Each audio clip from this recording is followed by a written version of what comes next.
Hello everyone, how are you? Today we will solve EVS worksheet week 29।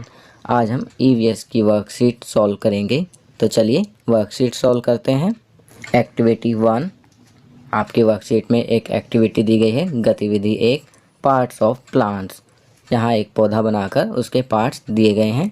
Root, जिसे जड़ कहते हैं, stem, तना कहते हैं, फ्रूट, फल कहते हैं, लीफ, पत्ता, फ्लावर, फूल। See and draw the picture of plant and identify the different parts of plant।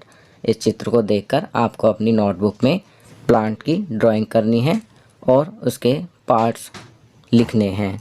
तो यह कार्य आप स्वयं करेंगे। चलिए आगे बढ़ते हैं। Now answer the following questions. निम्नलिखित प्रश्नों के उत्तर दीजिए। First, tomato is dash. तो यहाँ फिल करेंगे फ्रूट। टमाटर एक फल है। चलिए आगे बढ़ते हैं। Second, potato is a dash. तो यहाँ फिल करेंगे स्टेम। आलू एक तना है।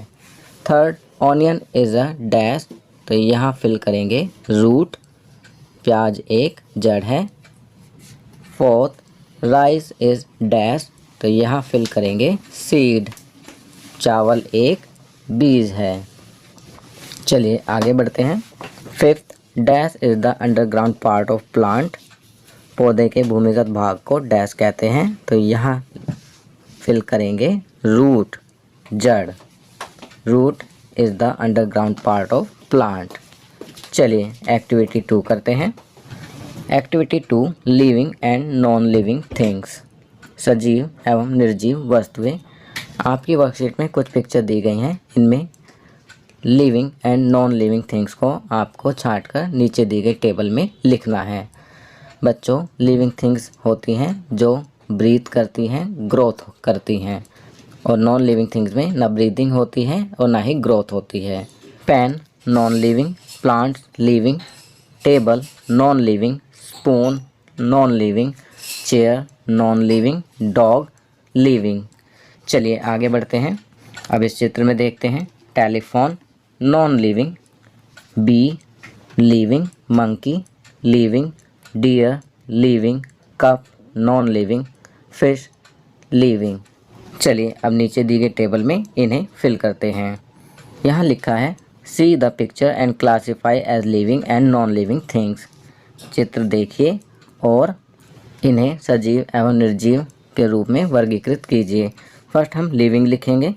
लिविंग में हम लिखेंगे plant, dog, deer, bee, monkey, fish. अब नॉन लिविंग में लिखेंगे pen, spoon, chair, table, telephone, cup.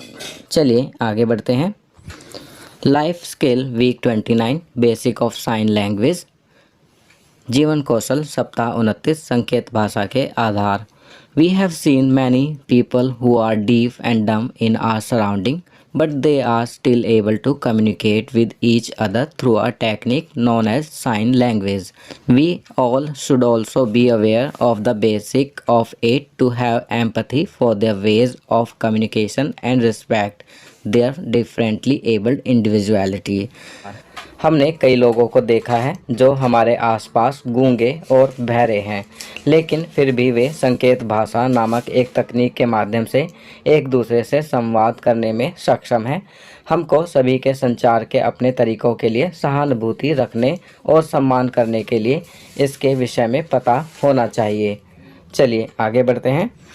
तो बच्चों, यहाँ पर आपके लिए एक्टिविटी दी गई है। Question 1, say hello and thank you in sign language. नमस्ते और धन्यवाद को सांकेतिक भाषा में समझाएं। तो यहाँ पर आपको नमस्ते और धन्यवाद को सांकेतिक भाषा में समझाना है। यह कार्य आप स्वयं करेंगे फॉर योर कन्वीनियंस। मैंने आपकी सुविधा के लिए यहाँ पर कुछ पिक्चर लगा दी हैं, जिन्हें देखकर आप आसानी से समझ सकेंगे कि how to say hello and thank you in sign language.